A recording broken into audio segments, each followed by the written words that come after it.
It's time for the Rick Smith Show. Now, here is the voice of the working class, Rick Smith.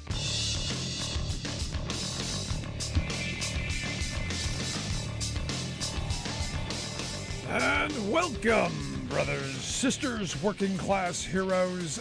This is the Rick Smith Show. Thanks so much for being here. Today on the big program, lots to get to, lots to talk about. I had a lot planned, like every day, a plan to talk about a lot of things, plan to focus on different issues. But today, you look at another shooting, you look at another one of these moments, and you go, it's Monday, it's Tuesday, it's Wednesday, it's another shooting. There have been in excess of 200 of them this year. But when 18 children, elementary school children, 18 are murdered, 3 teachers murdered, it's, as a parent, it's just heartbreaking. And, I saw this and I just,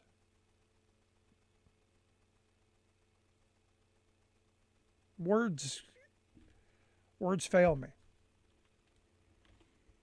So I started looking at some of the statements coming out. And I looked at the 2 senators from Texas where this horrific tragedy, this horrific murder took place. John Cornyn, the senator from Texas. Today, the entire state of Texas is in mourning. Earlier today, a gunman entered an elementary school in Uvalde, Texas, and opened fire. Shooting at the Robb Elementary School is every parent and teacher's worst nightmare. No parent, child, or teacher should ever have to wonder whether it's going to be safe to go to school. This is an excruciatingly painful time for this tight-knit community, for all of Texans. My heart goes out to the hospital receiving the care and the loved ones and the loss of their lives. The parents can't imagine, blah, blah, blah. I'm in touch with local officials. Okay, great. Plan to travel soon as I can get there. Okay, great. I'm grateful to law enforcement, everyone who worked to stop the shooter, as well as the medical staff. Thank you. Blah, blah. It's like it's like this is the, they've got this on speed dial.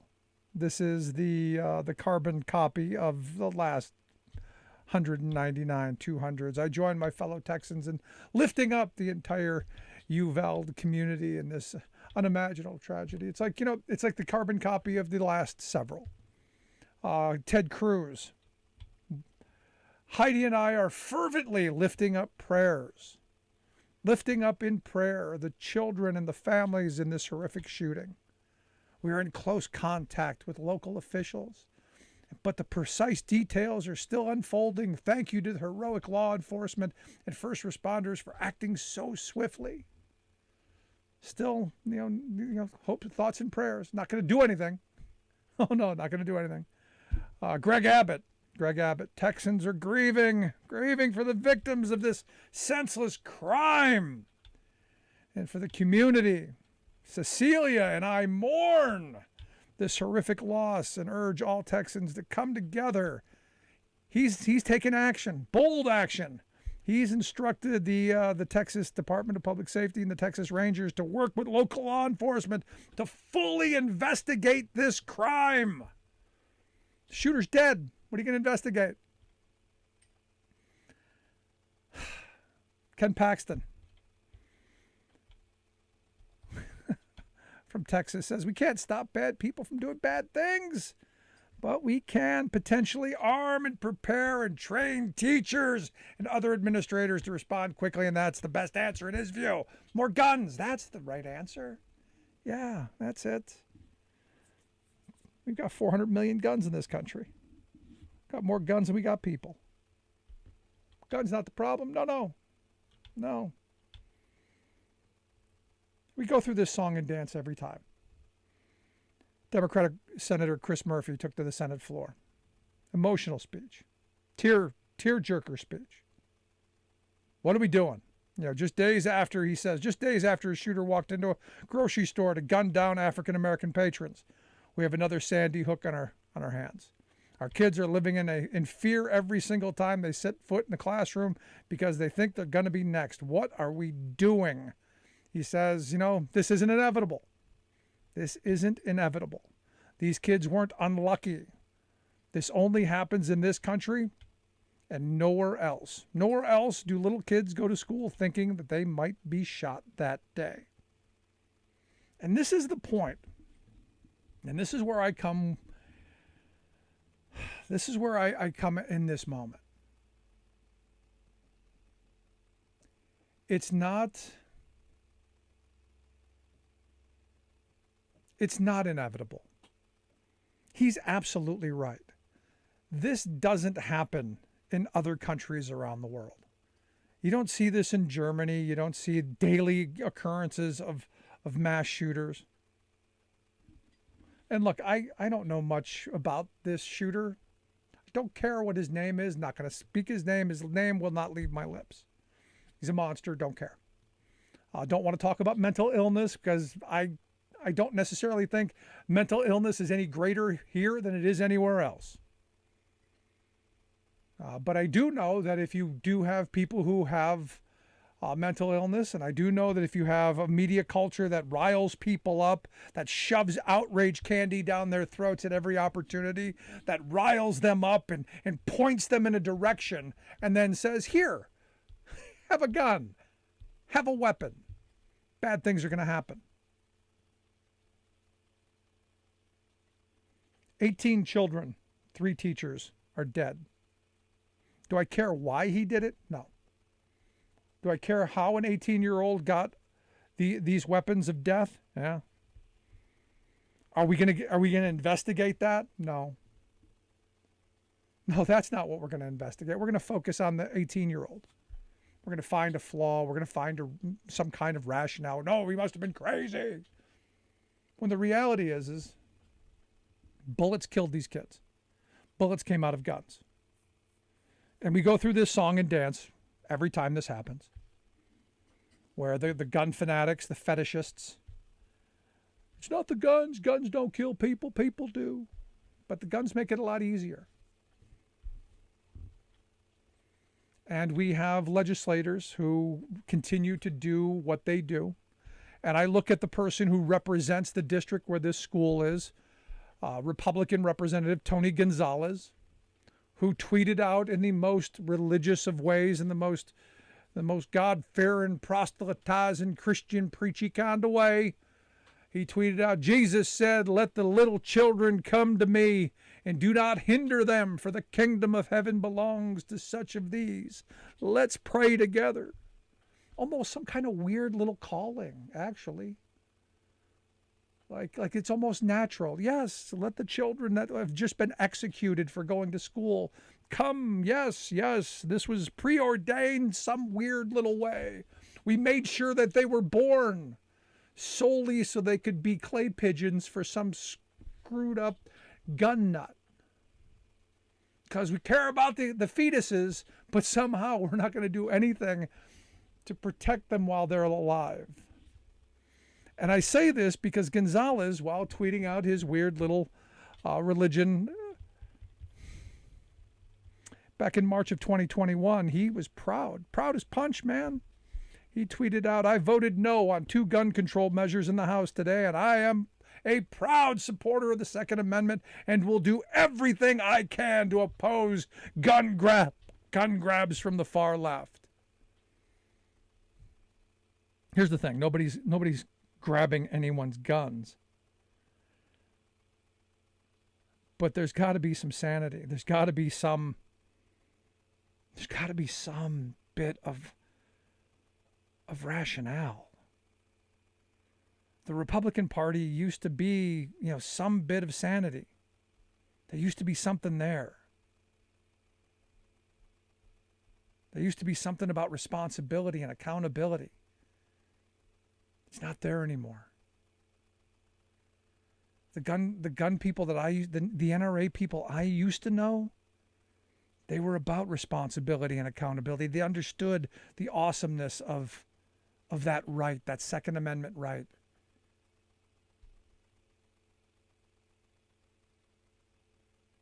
And now it's turned into this cult kind of movement to where now the people in power who are responsible for this. I argue that for every one of these shootings, the people in our elected offices who continue to do nothing, the Tony Gonzaleses, the Ted Cruzes, the John Cronins, the Joe Manchins, the Pat Toomeys, all of these people who have stood in the way of sane, rational gun laws.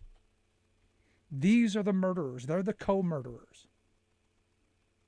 And I think, we've got to stop couching this in nice terms. Thoughts and prayers, sorry, done. It's time for action. And the longer it takes to get to some action, to get something done, just means that it's going to happen again. And I know, well, we can't stop bad people from doing bad things, Rick. No, you can't do that.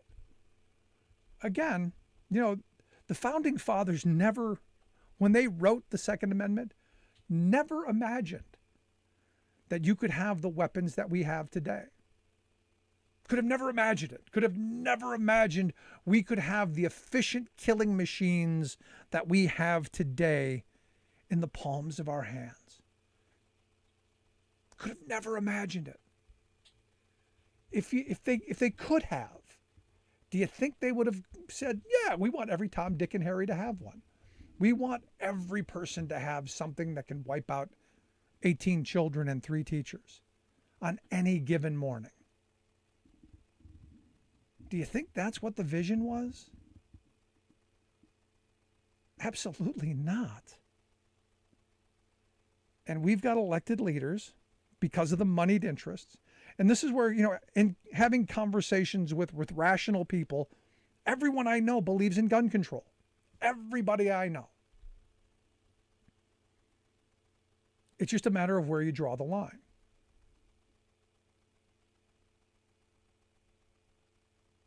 Some people are a little bit further to drawing the line than even I'm comfortable with.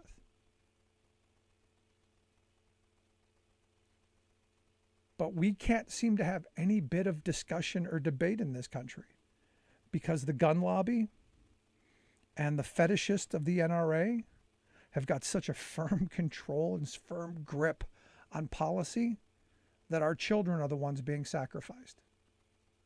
And it's interesting to me that there's a movement, and this is where I'm reaching out to those pro-life people, because this is your moment to prove.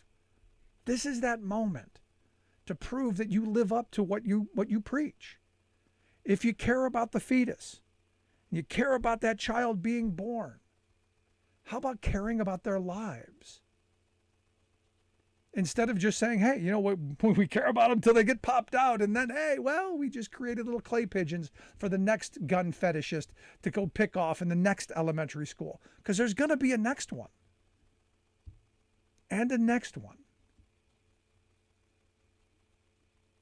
And it could be your kid's school. It could be my kid's school.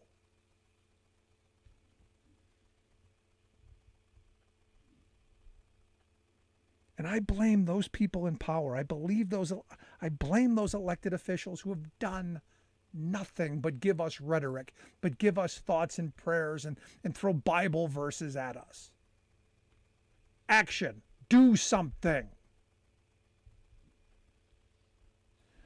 Love to hear your thoughts. 1-866-416-RICK. 1-866-416-7425.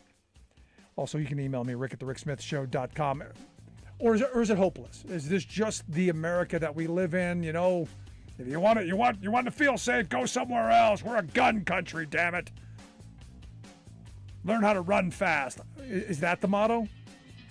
1-866-416-RICK. 1-866-416-7425. Back after this.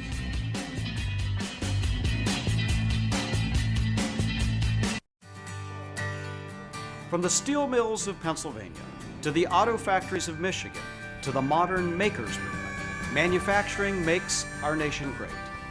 I'm Scott Paul, president of the Alliance for American Manufacturing. We bring business and labor together to advocate for policies that everyone can agree on. Together, we can strengthen manufacturing and create good-paying American jobs. Help us keep it made in America.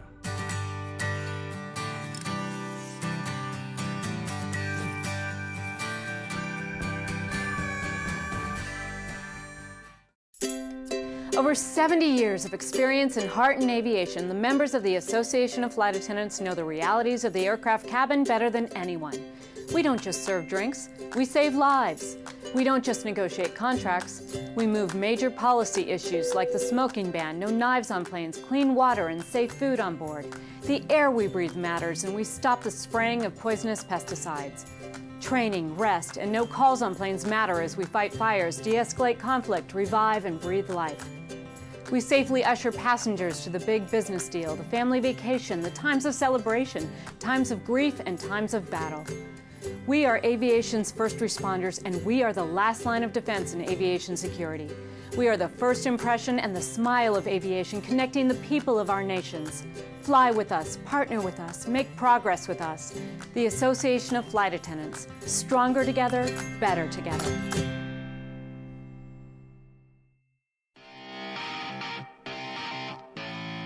Welcome back to the Rick Smith Show. Now, here is Rick Smith.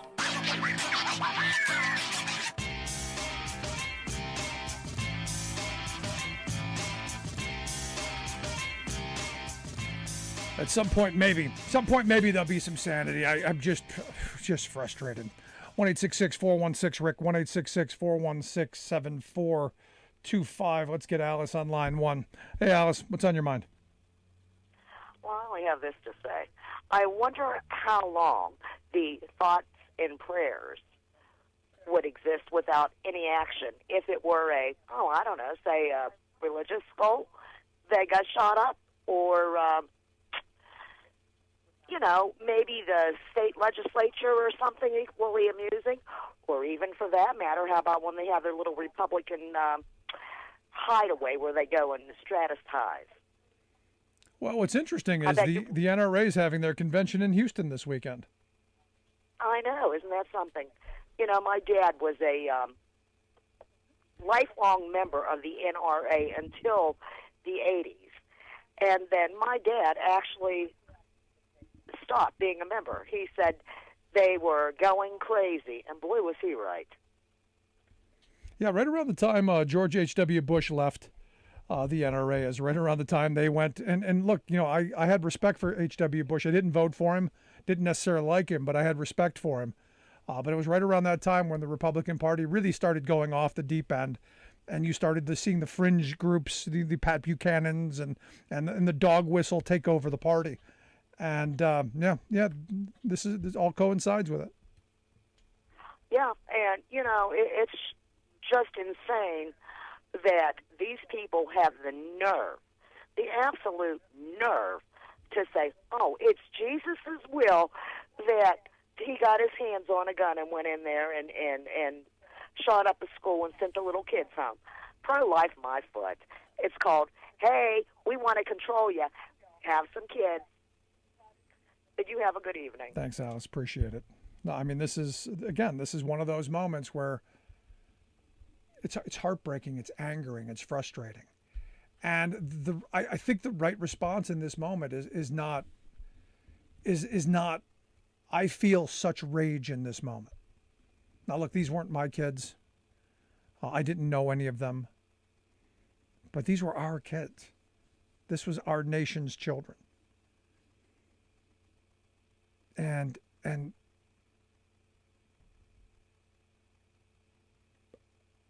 thoughts and prayers, not the response, not anymore.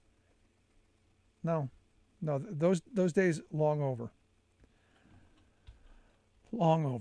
And I could go through there are a ton of representatives who've gone through this. Oh, hey, I voted against the gun bills, and I voted to protect your rights to have have the arsenal and no controls.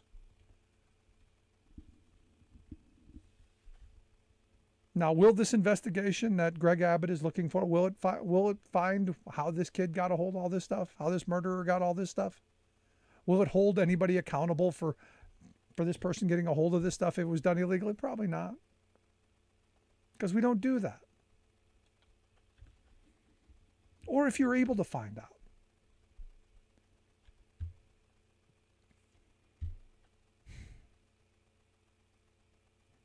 It's just one of those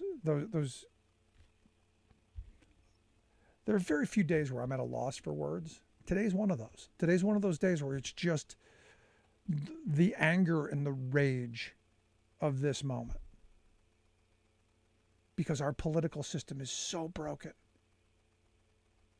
And it's because we're broken. It's us too. We're responsible for this. Because we don't demand leaders to actually listen to what we want done. And we don't stand up to the vocalist minority.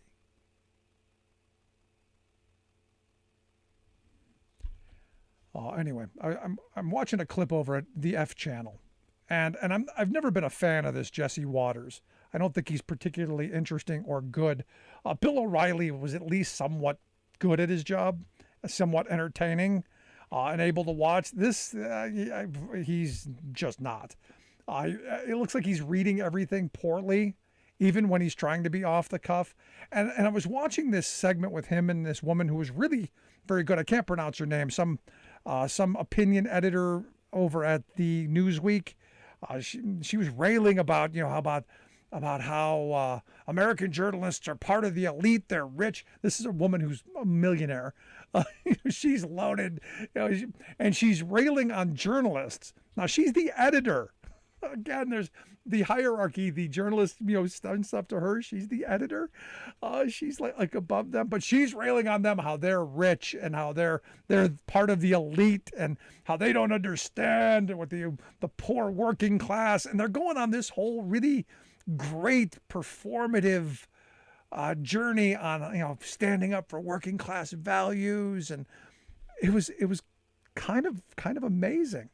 And the chyron at the bottom said, "Welcome to Biden's America, open borders, violent streets, and no baby formula." And I'm going, how do those all go together? Oh yeah, you're just supposed to be angry. It's feeding you outrage. But at the end of it, this Jesse Waters is talking about, it's about, he was stumbling over the word class, because they're really trying to pivot to be the voice of working class values, because they're really trying to switch this narrative that they're now the champions of workers, that they now kind of like the Business Roundtable, now we've come to this epiphany that we care about workers, we care about consumers, we care about communities, no longer about shareholders and creating wealth. It's no longer that. We care about these other things. No, trust us, checks in the mail. So I'm watching this, and it's just great piece of political theater. And she's fabulous, man. She's just, ranting and raving. And when you know her background, the daughter of a neurosurgeon, and you went to a private school, and just railing about how, public schools, and railing about, how, kids are struggling, and you can't get baby formula, and how life's expensive, and just ranting like she actually knows what it's like to miss a meal, like she actually knows what it's like to miss a rent payment. Not, but really, convincing. I would have given her an Oscar. And then they panned over to him, and he's stumbling over the punchline. Come on, keep up with it, deliver, and he just couldn't. And it's one of these moments where you go, they're trying so hard to convince the working class of this country that they care, after all of these years of being the voice of corporate America, and have basically, spun them this web of, let corporate America do whatever you don't need government. It's just interesting to watch this performance. But I got lots to get to today. Going to take a quick break. When we come back, our good friend Scott Paul is going to be here. Some interesting stuff coming out of Taiwan and China I want to get into. Also some of your thoughts. Quick break, right back after this. Stick around.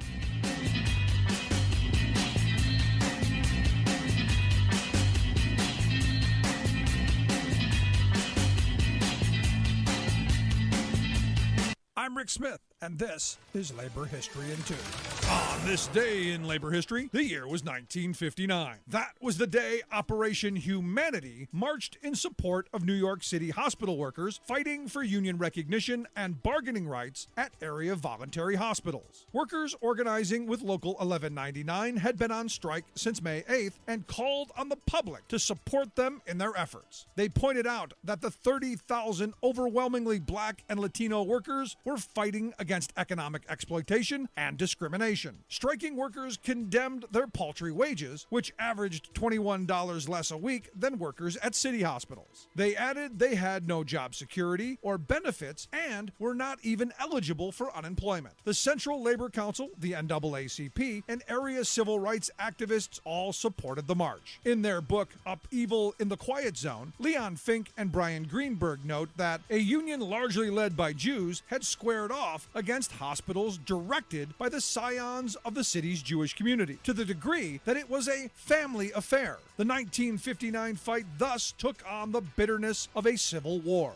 As well, Catholic trade union leaders decried the anti-union fervor of hospitals run by the Archdiocese. Fink and Greenberg illustrate the support of fiery Mike Quill, president of TWU Local 100, who denounced hospital trustees as worse than famed segregationist Governor Orville Faubus of Arkansas. Weeks into the strike, area trade unions supplied reinforcements in the form of donations, loans, and groceries. Local IBEW members assessed themselves $1 a week for the strikers. Many unions regularly joined picket lines in support. Though the strike would fail to secure union recognition and collective bargaining rights, there were minimal gains. Solidarity galvanized the membership for future battles. Like what you hear? Check out more at laborhistoryin2.com. I've been driving buses for 5 years, and my day-to-day routine is I wake up a little earlier than most people. I get on a bus, I go out, I pick up some students and make sure they get to school nice and safe. Here in Fairbanks, Alaska, that can be a challenge because of the winter weather and the icy roads. But I love the job. So the Teamsters are great. They provide us a lot of protections. They've always taken care of their people, made sure that our jobs were secure. We didn't have to worry about whether or not we'd have a job from day to day. And that's amazing because before we'd be working 4, 6, 8 hours a day and only earning minimum wage was real difficult to make a living. Then the Teamsters pushed a law so we make something we can live off of and not have to have a second job. What absolutely gives me peace of mind. The union membership allows me to focus on this job without having to worry about whether or not my family is going to be taken care of. I'm Andrew Case, and I'm proud to be Teamsters Local 959.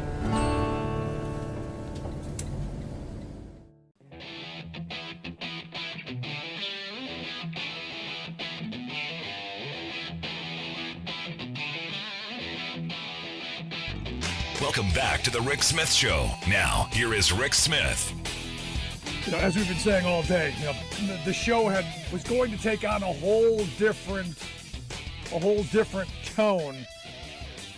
And you know, I know we've gotten used to these shootings. This is what, the 205th, 200. I guess we've lost count at this. You know, I woke up and because I work nights and I got up from this and I see the news this afternoon of the shooting and I'm going, it's Tuesday. That was my first reaction. And that is, you know, I don't want to hear thoughts and prayers. I don't want to hear any of that crap anymore. I want to see action. I want to see something done. But here to share some thoughts on where we were going to go is the idea that, look, you know, the economy is not working for working people. And there's some exciting news, and I'm thrilled about the fact that J.D. Schulten is expanding his Substack newsletter and getting some really great traction on this. He is the writer and creator of the You're Probably Getting Screwed newsletter. And I would amend that. No, you're getting screwed. But we'll couch it in terms of you're probably getting screwed. He's also a senior advisor at the American Liberties Project. You can check out the work that he does at screwed.substack.com. JD, thanks for taking time for us. It's great to be here. And you know what happened down in Texas, I think it's all part of this, that shooting. You see in this country, every day working class people aren't getting ahead. And the reason we don't have laws that help protect us or a lot of different things, special interests are dictating this country. The money in DC and that's floating in government to campaigns it's all in this together, and that's a huge part of this. And it's so sad and tragic to see what's happening down there. But it's all in line with what I'm trying to do with the newsletter. Yeah, I mean, I look at this, and while we don't have all the details, and I'm not going to make any wild claims, I have some thoughts. But part and parcel to all of this is the division in this country, and how we've been pitted against each other. And I've made the claim numerous times on this show that it all comes back down to the economy. It all comes back down to our ability to support our families, keep a roof over our head, opportunities for the future. And all of this division is by design to keep us pitted against each other, male, female, white, black, gay, straight, whatever fault lines we have in society, they're being manipulated to keep us pitted against each other. So we don't demand better wages, hours, conditions, better health care, better retirement security, better opportunities for our kids, better infrastructure, better. We don't do that. The old Gompers, what does labor want? More of the things to make our lives better, more opportunities, more things to make childhood better, women to more noble, that kind of stuff. That's at least that's my premise. Absolutely. I mean, it's surprising. It's not surprising, but it's frustrating for me to see that there's not rallies or pitchforks happening right now when you see whether it's the pharmaceutical company hurting us, whether it's here in Iowa, we have issues with the multinational meat packers and people who are working in these difficult situations, especially during the pandemic. They're getting 14, 15, 16 bucks an hour. That's the same wage as they did 40 years ago when my family moved here into Sioux City from Nevada, Iowa. And it's all this. And what we saw last fall with the Striketober, I think there is something brewing out there.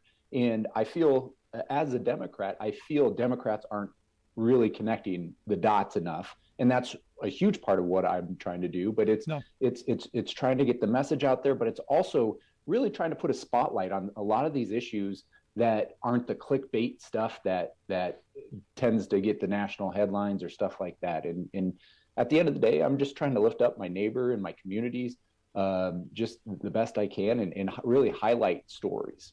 And that's something that needs to happen now, because I look at this baby formula thing. The story here, and the right-wing spin machine does a masterful job of feeding the outrage candy to the minions, and their chaos merchants do a great job of hey, look over here, the shiny thing. When the reality is this could have been avoided. This is something that's predictable. When you have 4 companies that control 90% of any market, I don't care what it is, whether it's meat packing, whether it's baby formula, whether it's cereal, I don't care what it is. When you have mass consolidation like we have, and you have corporations who are in charge of policing themselves, you're heading down the path of destruction and doom. And we've been on this path for a long time. So this very predictable, but again, also predictable, the right-wing spin machine is all Joe Biden's fault. Right. And it's really funny to me because on the one side they say, oh, Sleepy Joe, he can't stay awake or do anything or have a collective thought. And then on the other hand, he's ruining everything. And it's just like, pick one and go with it.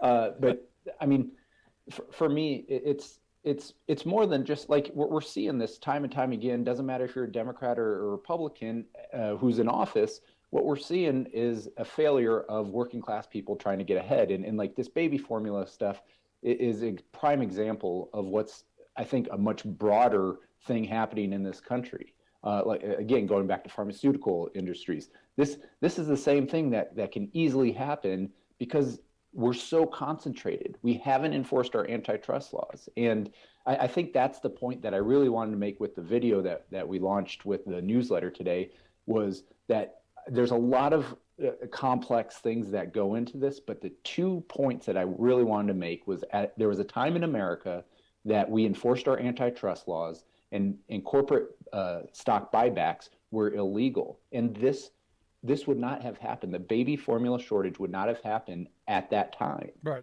And for this reason. And so that was my big point. And just showing when we change our laws, it has huge effects on folks. And this is one area where You know, we've allowed 4 decades of mergers, consolidation, and it's time that we enforce our antitrust laws. Yeah, I keep asking, and I've been asking for a couple of years now, who's going to be this generation's Teddy Roosevelt? You know, who's going to be that trust buster? And, you know, since the pandemic, I've been asking, you know, who's going to be this generation's Harry Truman? You know, who's going to be the one with the commissions that are going to look into all the profiteering and all the gouging and all the things that are going on? We need those figures. We need somebody. I don't know who it's going to be yet. Maybe you run for Congress again. We need a champion out there who's going to stand up for the little guy. Because look, you know as well as anyone, corporate America is spending millions of dollars every year lobbying our representatives. They spend millions of dollars on messaging. They spend millions of dollars shaping opinion and shaping policy for what? Well, because they know government decides who gets what, and they, spending the money, are getting what they want. It's us who are getting screwed. So when you go, you're probably getting screwed, I'm going, no, JD, we're definitely getting screwed, man. Well, that was probably I threw in there one for a little bit of a comic relief, but then the two, I might have a couple followers who actually this economy works for them. And you know what? I still want you to read my my newsletter. But so Elon Musk is going to be a reader. Is that what you're saying? Yeah, Jeff Bezos. Oh my, no. But I mean, that's what we're seeing. I mean, you see the takeover of Twitter, wanting to control where we get our information from. Facebook. One of the biggest things I've seen happening here in the Midwest are people have gotten their more and more folks get their news on Facebook than they get anywhere else. And when you control what's being sent, whether it's the algorithm or what have you, like it's crazy to me that like we've seen stuff like they're shutting down stuff in Russia, like propaganda stuff. Facebook is in different social media platforms. Well, why aren't they doing that here? You know, and the mis and disinformation. I mean, that's dividing us as much as anything. Is these algorithms and the social media stuff that they're trying to force us to divide, and they have all this stuff to make you more polarized, and it's really hurtful. But getting back to your point about a reformer, man, I would love a reformer to run. I would love to see that in Democratic politics. No, we need it. We need somebody who's going to start perp walking some of these CEOs who are gouging our eyes out. At the supermarket, at the gas pumps, you name it. We're getting, and this is the part that gets me. You know, I have my Republican friends who say, no, you know, with the little stupid stickers, Biden did this, even though he, like you said, he's sleepy and doesn't get up before noon. You know, I go, but how is it possible that if Biden is the one who did all this, it's the CEOs who are the ones who are profiting? In fact, their compensation at an all-time high, the 6th year in a row that they've hit record numbers, and corporate profits haven't been this profitable since the golden era of the 50s. Explain this, please. Give me the explanation.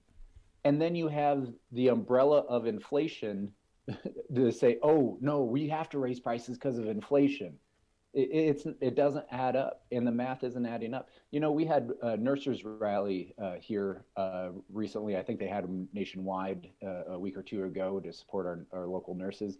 And they were talking about how they're being asked to put a cap on how much they can make in a year with all the overtime and everything. And the simple question is, does the CEO have a cap? Because that's the reality of it. There's so many things we can point in our economy to this. And like, I'm a huge baseball fan. I used to play professional baseball. Kumar Rocker was a first-round draft pick last year out of Vanderbilt, one of the best pitchers in college baseball. The Mets ended up not offering him, and he does not have any workers' rights. Because they didn't offer him, he can't go to another team and play. So now he's going to be playing here in a couple of weeks, or next week he's going to be playing in an independent league to try and get drafted again. But it just shows, like, when you allow workers, or you allow these CEOs, you allow these monopolies, you allow all this to happen, it really puts the workers at a disadvantage. And I mean, I'm just trying to show highlights of how it's not just baby formula. It's not just our gas prices. It's not just the meatpacking industry. It's not just baseball. All of this works together And that's what I really want to highlight with the "you're probably getting screwed." Yeah. You listen to the Rick Smith Show with J.D. Schulten. He's a senior advisor at the American Economic Liberties Project, also a writer and the creator of the "You're Probably Getting Screwed" newsletter. You can find that at screwed.substack.com. We'll get links out on social media how you can take a look at that. Highly suggest becoming a subscriber. This, one of those things that you should be seeing every day, because if you're asking the question, am I getting screwed? The answer is probably yes. And this is one of those things where I think once you start waking up to the reality, then you start asking, I think, the right questions. And the questions that I've been asking over the last several years are, what kind of an economy should we have? Should we, especially as technology is going to be coming online? I've got some truck driver buddies who are worried about automation. I've got friends who are saying, well, if you're too hard on Amazon, they'll just have robots do all the work. And I'm like, okay, fine. I'm not afraid of automation. I'm not a Luddite. I do believe, though, we cannot allow the productivity gains to continue to go to a handful of people. We've got to have some policy and some economic framework to ensure that those productivity gains are widespread and the workers who are affected by them end up being made whole and at least are able to exist. But I'm not afraid of it. I think we encourage it. We move forward, but I'm not afraid of it. Exactly. Can I just add one more thing to the newsletter? It is free, so it's not one of those that you have to pay for. And I'm grateful. I'm working with Courier News on this. So those are just two quick things. So free makes it even better. So you're not getting screwed by J.D. Schulten. So you're probably not getting screwed here. It's free. And again, screwed.substack.com, and we will get that out on social media and add the fact that it is in fact free. How's that? Is that a better caveat? Absolutely. So back to my original thought, though. I mean, it begins asking the question, what kind of an economy should we have? And I think by you doing this kind of moves us in that direction, I think. That's kind of my vision for this is, I have no problem if a corporation profits. That's great. But at what expense? And that's my big thing. Is it at the expense of a community that's what we're seeing here with a lot of our, we have polluted waters and different things. What is it the expense of workers? And that's what we're seeing across the board in workers who were deemed essential a couple of years ago or now getting the short end of the stick again. And then is it, I don't want to exploit consumers at the same point. And so that's the economy that I really want to see is something that is we want to force innovation and we want to continue to create. But what we're seeing right now, and you're seeing that in the trade issues with the supply chain issues, it's baby formula this week. Next week, it easily could be something else. And we've seen that with the semiconductors and all this stuff. And so that, to me, we need to build a lot more stuff here in America to be self-sufficient. I feel that's a national security issue.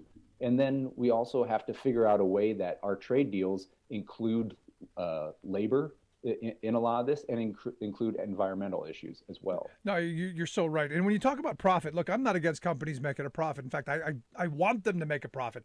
And I say this all the time. As a union guy, I want them to make lots of profit so that when I sit down and we negotiate our next contract, some of that comes to me because our labor created that profit.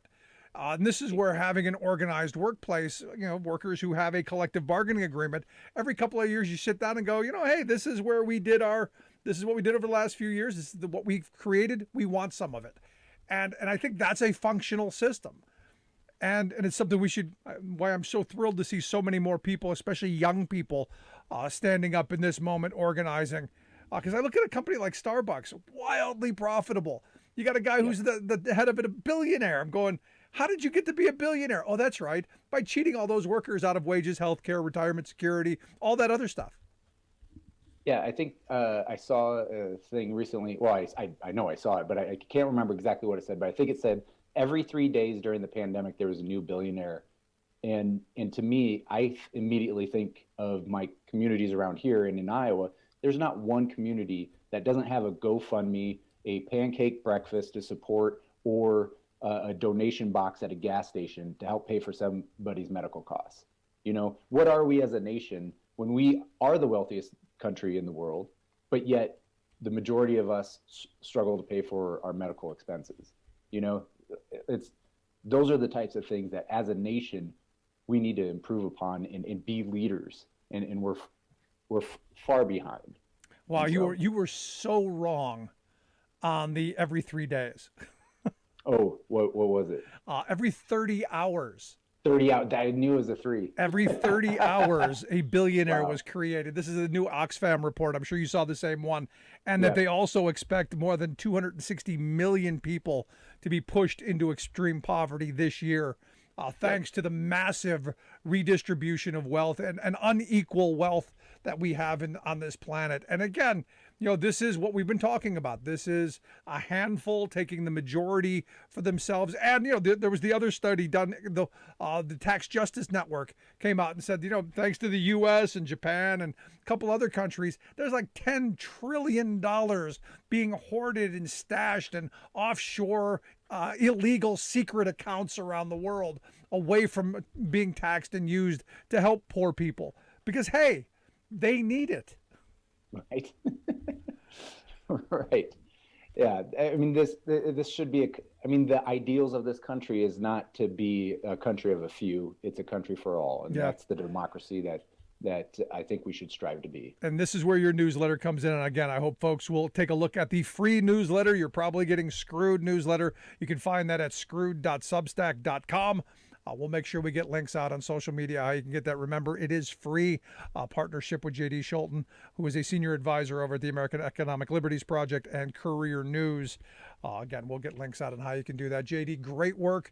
I hope you'll come back often. Keep us up to date. Would love to have you on talking about this more often, because I do know that there are people out there getting screwed every day, and we want to point that out, highlight it, and make them stand up and say, enough. I don't want to get screwed anymore.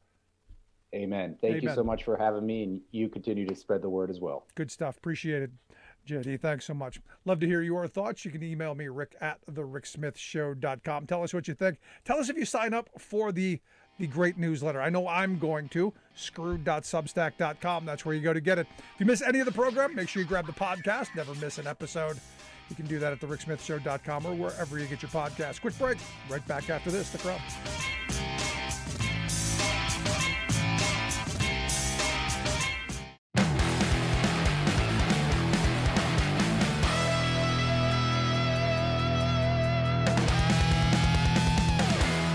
Where exactly is all this criminal white supremacy, this right-wing domestic terrorism that poses, quote, the most lethal terrorist threat in the homeland? Of course, it doesn't exist. Tragic event in Buffalo with numerous people being killed. In 18 months in Afghanistan, we lost nobody. I have less political power because they're importing a brand new electorate. Why should I sit back and take that? Donald Trump is still the president of the United States. I had Donald Trump tattooed on my rear end. The commander-in-chief was suggesting that the U.S. military shoot protesters. Yes, in the streets of our nation's capital. That's right. We're going to let Joe Biden, with an A on the end, because he's wearing a mask, all right? I heard anything from a clone, and there's videos out where China, where they got clones in bags, and it's real. Ted Nugent just texted me. I will bulldoze every single Planned Parenthood facility in my state. I will make it a criminal offense to fund anybody that does this, and if you're found out funding murder or carrying out murder, you will be executed. There won't be a loss of abortion access. I will never raise anybody's taxes. Lindsey Graham is like a piece of dog crap you stepped in inadvertently and you can't get off your shoe. You're being called Ultra MAGA. I am Ultra MAGA. I'm proud of it. Then they called me the great king of MAGA.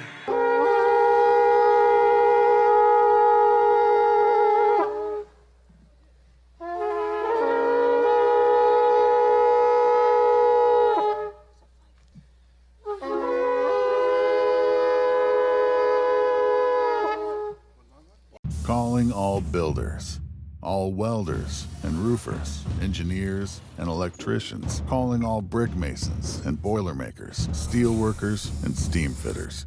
Your country is calling you to rebuild America, to create a cleaner, safer, more prosperous future for all. Tackling climate change, this is the job of our lifetime. It's time to build back better. Let's get to work. It doesn't matter what kind of weather. It doesn't matter what time of day or night. When Mother Nature's done her worst, the only thing that matters to us is keeping the lights on for you. The hardworking women and men of the International Brotherhood of Electrical Workers, dedicated to keeping the power on in communities all across the country. Because when bad weather strikes, we know what matters most. IBEW, the power professionals.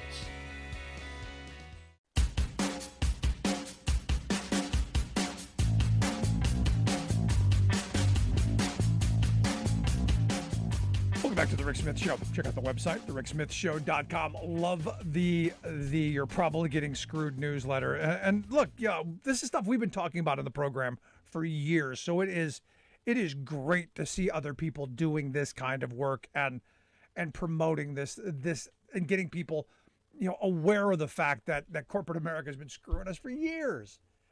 And it's, just not workers, consumers as well. I mean, the baby formula thing is you really do have to give the right credit. The way they spun that, the way they jumped out, created it as an issue, had the media component, the political part of it, where it was excellent political theater. They had no solutions, mind you. There were no solutions. No. They know how to point out a problem. They know how to make that problem worse. They sure do. But when it came to actually solving it, no, not so much. Not so much. I got to get to this email that quite disturbing. Didn't leave, and I hate when people do this. Sent like a ghost email with a name of somebody, and I'm not going to give this person credit. When you respond to it, it just bounces back because it's not really their email. But I thought it was worth talking to it about. Rick, you talked about Lee University. You don't have to blanking go. Keep your blanking blank to your liberal universities and government schools, and let the rest of us lead our lives free from your mental sickos. Blank off. And then, there's some more. Most of it's just expletives and illogical thoughts.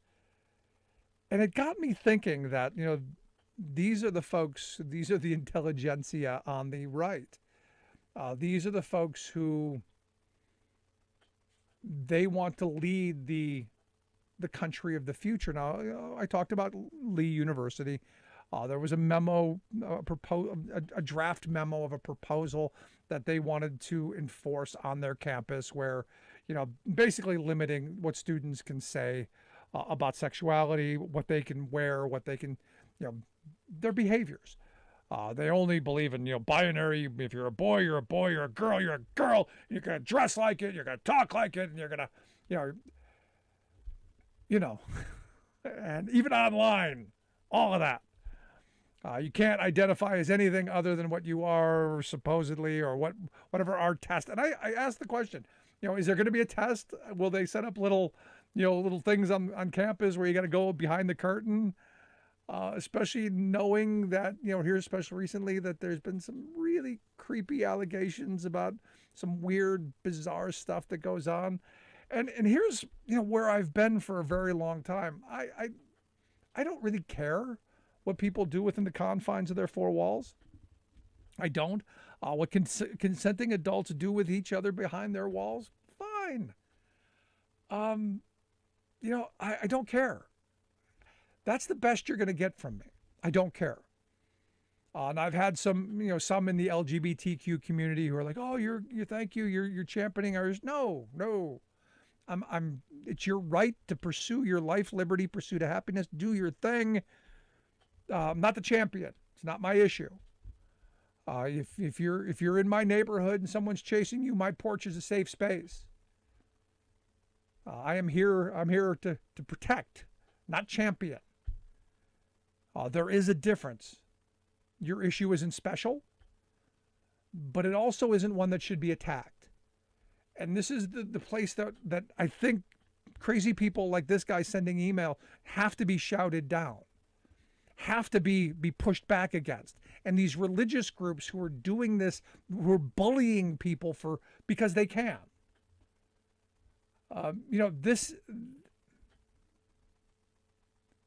is this sickness, this obsession with what other people think and what other people feel and what other people do within their confines of their mind, their bodies, and their personal space is really, really destructive.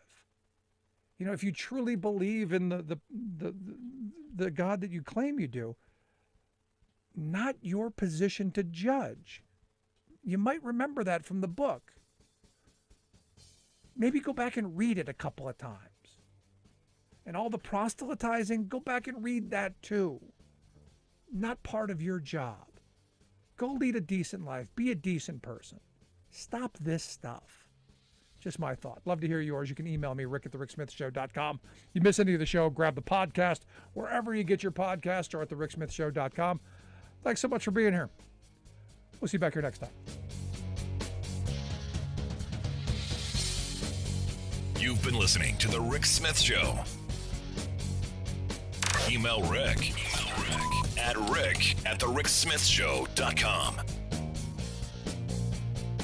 Until next time, this has been The Rick Smith Show, where working people come to talk.